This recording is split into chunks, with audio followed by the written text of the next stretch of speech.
Hello friends, here I am Akshay Gupta and welcome to enlightening brains.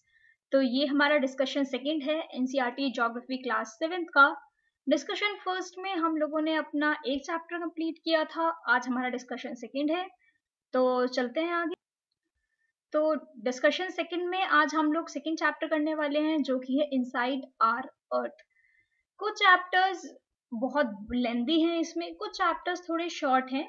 जैसा मैंने आपको लोगों को पहले वीडियो में बताया था कि हर चैप्टर एक ही वीडियो में कंप्लीट करेंगे, तो इसीलिए आज हम लोगों ने केवल सेकेंड चैप्टर लिया है, जो है इनसाइड आवर अर्थ। हिंदी में बात करी जाए तो हमारी पृथ्वी के अंदर। ओके, चलते हैं आगे। तो जैसे हमारा सेकेंड चैप्टर है, chapter number 2 inside our earth. इसमें पहला पॉइंट लिखा हुआ है, the earth is made up of several concentric layers with one inside other. मतलब क्या हुआ, धरती हमारी जो है वो बहुत सारी कॉन्सेंट्रिक लेयर से बनी हुई है।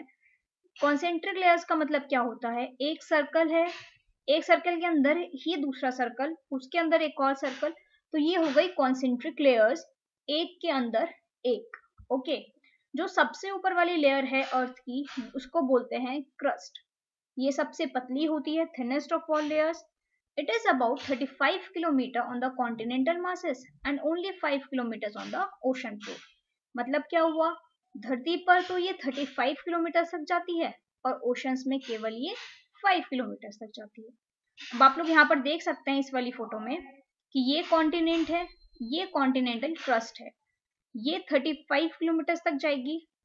ओके, और ओशंस में ओशनिक क्रस्ट ये येलो कलर की है, जो केवल 5 किलोमीटर तक जाएगी। ओके, अब कॉन्टिनेंटल क्रस्ट में या कॉन्टिनेंटल मासेस में हमें क्या मिलता है, सिलिका और एल्यूमिनिया। ये दो मेन मिनरल हैं जो हमें कॉन्टिनेंटल मासेस पर मिलते हैं।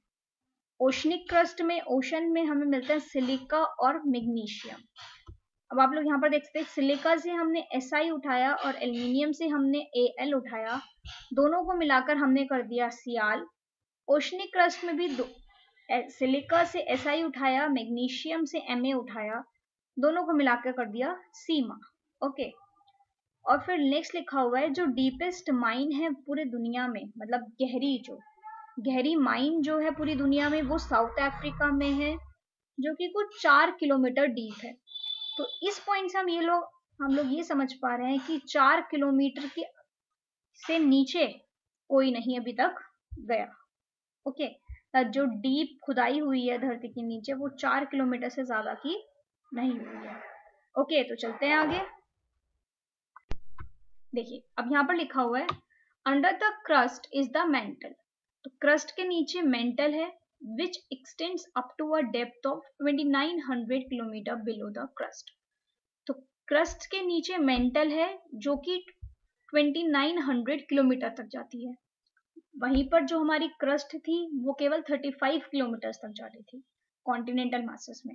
ओके, यहाँ पे मेंटल आ गई जो 2900 किलोमीटर तक जाती है। उसके बाद लिखा हुआ है, the innermost layer is the core with a radius of about 3500 kilometre. और जो सबसे अंदर वाली लेयर है वो है हमारी कोर, जिसकी रेडियस कितनी है, 3500 kilometre. It is mainly made up of nickel and iron and is called नीफे। तो कोर जो है वो 3500 किलोमीटर तक गया है और वो मेनली किससे बना है, वो निकल और आयरन से बना है, जिसको हम लोग नीफे भी बोलते हैं। अब स्टार्टिंग समझते हैं, एक बार पिछली स्लाइड को रिविजन करते हैं कि जो कॉन्सेंट्रिक लेयर्स था उसका मतलब क्या था। अब आप लोग यहाँ पर देख सकते हैं कि ये पृथ्वी है हमारी, ये जो सबसे ऊपर है वो है हमारी क्रस्ट। ओके, उसके बाद जो अंदर पोर्शन आता है, ये येलो पोर्शन, यहाँ पर ये कंप्लीट एक सर्कल जाएगा येलो पोर्शन का, उसको बोलते हैं हम लोग मेंटल। और जो ये रेड कलर का पोर्शन है, इसको बोलते हैं हम लोग यहाँ पर कोर। जब एक सर्कल बना होगा तो ये हो गए कॉन्सेंट्रिक लेयर्स, जिसमें सबसे ऊपर है क्रस्ट, फिर है मेंटल और फिर है कोर। ओके, क्रस्ट जाता है 35 किलोमीटर तक, मेंटल जाता है 2900 किलोमीटर तक और कोर जाता है 3500 किलोमीटर तक। नेक्स्ट यहाँ पर लिखा हुआ है, the crust forms only 1% of volume of earth. Crust केवल 1% है, मेंटल 84% है और कोर 15% है। नेक्स्ट लिखा हुआ है radius of earth is 6371 kilometres. तो यहाँ से सेंटर से अगर हम ऊपर तक देखें तो ये 6371 किलोमीटर्स है। और आप लोग लगा सकते हैं कि 1 किलोमीटर में 1000 मीटर्स होते हैं, तो कितना बड़ा है ये। ओके, हम लोग कभी भी कोर तक नहीं पहुंच सकते। यहाँ तक कि हम लोग मेंटल में भी दो पार्ट होते हैं, इनर मेंटल और आउटर मेंटल। जो ऊपर वाला मेंटल है हम लोग वहीं तक जा सकते हैं, उसके नीचे ज्यादा डीप तो हम लोग खोद भी नहीं सकते। क्यों? क्योंकि वो इतना गर्म है, अंदर से पृथ्वी हमारी इतनी गर्म है कि सब कुछ जला हुआ है, मतलब पानी है वो भाप बनता है, ये सब चीजें। ओके, तो चलते हैं आगे। नेक्स्ट लिखा हुआ है any natural mass of mineral material that makes up the earth crust is called a rock. कोई भी नेचुरल मास मिनरल मैटर का जो क्रस्ट को बनाता है उसको बोलते हैं हम लोग रॉक। 3 तरह की रॉक होती है, इग्निशियस रॉक, सेडिमेंट्री रॉक और मेटामॉर्फिक रॉक। ओके, फिर लिखा हुआ है when molten magma cools it becomes solid, rocks thus formed are called igneous rocks। अब क्या होता है, ये इग्निशियस रॉक्स बनती कैसे हैं ये समझते हैं। वॉल्केनो जब फटा, बाहर आया वॉल्केनो, कुछ इस तरह से गिरेगा, एक इधर गिरेगा और एक प्लेट इधर गिरेगी, ऐसे ये भरता चला जाएगा। जब ये ठंडा हो जाता है तो बहुत ज़्यादा सॉलिड हो जाएगा, तब इग्निशियस रॉक बन जाती है। अब इग्निशियस रॉक को हम प्राइमरी रॉक भी बोलते हैं, और ये 2 तरह की होती है, इंट्रूसिव रॉक्स और एक्सट्रूसिव रॉक। अब अगर हम लोग इनके केवल इन और एक्स समझें, उसी से समझ आ जाएगा।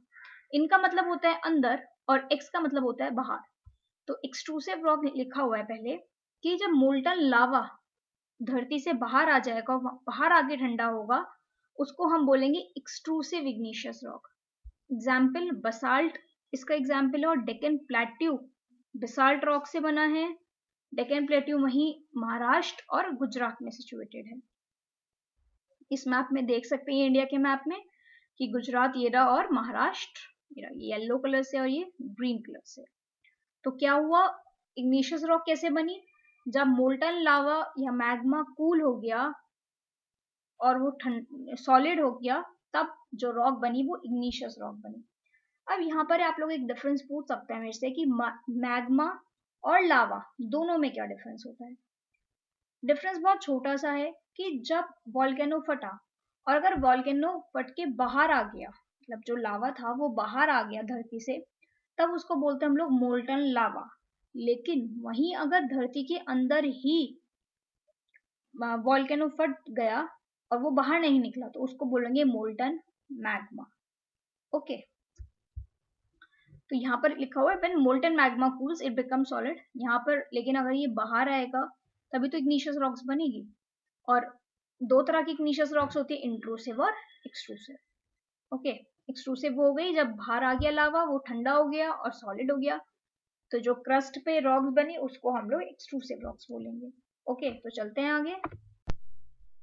अब देखिए, जैसे यहाँ पर लिखा हुआ है इंट्रूसिव रॉक्स, मतलब क्या हुआ, sometimes the molten magma cools down deep inside the earth crust. मतलब कभी कभी जो मोल्टन मैग्मा होता है वो अर्थ के नीचे ही ठंडा हो जाता है, उससे जो रॉक्स बनती हैं उनको हम बोलते हैं intrusive igneous rocks. Okay, since they cools down slowly they form a large grains.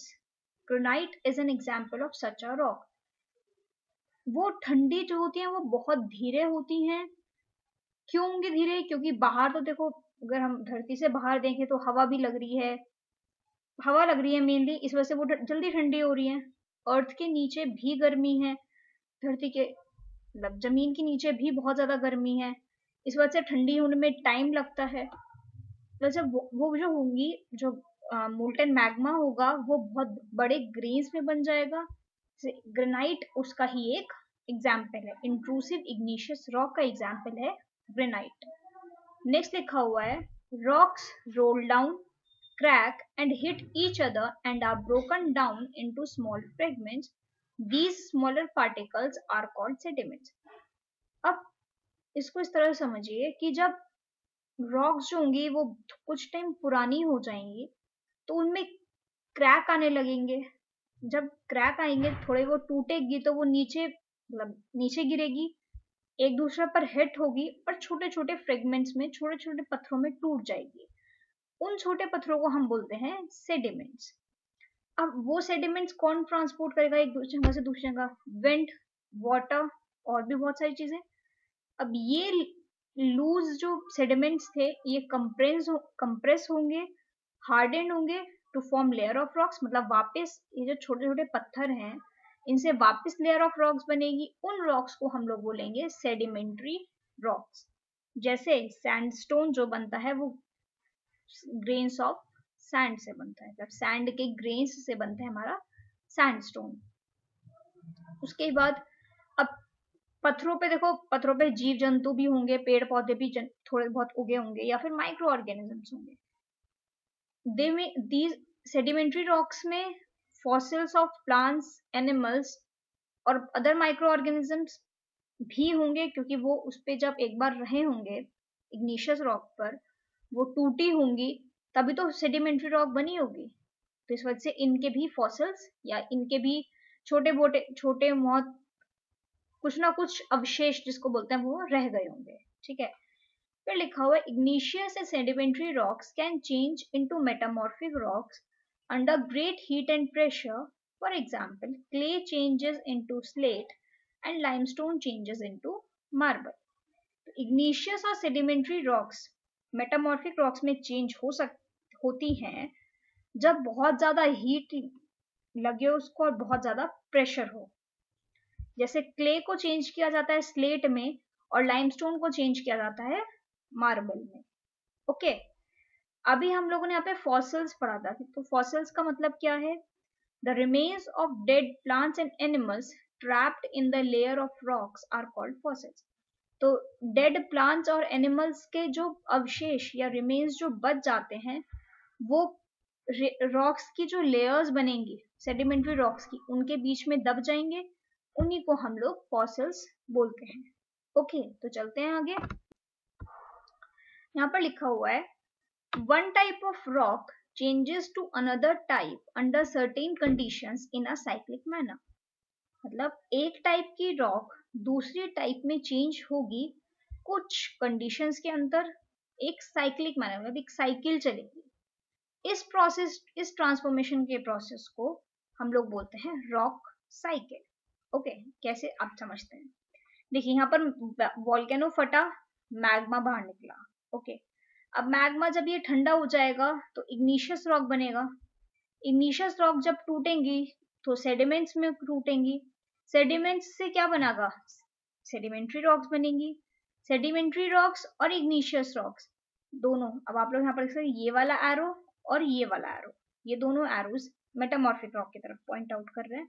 मतलब क्या हुआ? इग्निशियस रॉक्स और sedimentary rocks under great heat and pressure metamorphic rocks में चेंज होंगी और फिर मेटामॉर्फिक रॉक से वापस मैग्मा कन्वर्ट हो जाएगा। क्या पता ऐसा हो ना जहां पे मेटामॉर्फिक रॉक्स बनी हो वहीं पर ही मैग्मा वापस से फट जाए।